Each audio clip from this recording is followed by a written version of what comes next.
Magandang araw sa inyong lahat at welcome sa aking channel. Sinagot ng showbiz insider ni si OG Diaz ang tanong ng mga fans. Kaugnay sa update ng relasyon ng What's Wrong with Secretary Kim lead stars na sina Paolo Abilino at Kim Chiu. Sa isang episode ng Showbiz Updates noong Sabado, sinabi ni OG na hindi raw mag-on sina Kim at Paolo.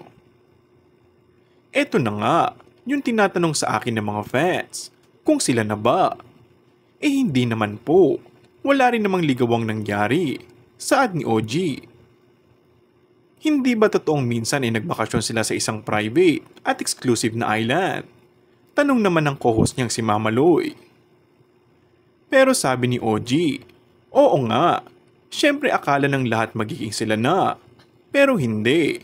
Hindi sana ay pinarating na sa akin ng common friends namin. Dagdag pa ng showbiz columnist, okay na raw sa dalawa na maging ka-love team na lang muna sa ngayon. Matatanda ang kamakailan lang ay naichika ni Christopher Minute na hindi pa raw priority ni Paolo ang pakikipagrelasyon dahil nakatutok siya sa karera niya bilang isa sa mga namamayagpag na aktor. Ang ginagawa lang ni Paolo, trabaho ito, kaya dapat ginagalingan lang. Yun lang, hanggang dun lang. Professional lang ang level.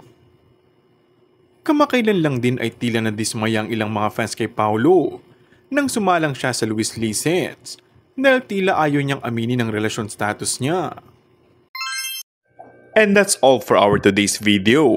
Kung bago ka lang sa aking channel ay mag-subscribe at pindutin na rin ang notification bell. Maraming salamat!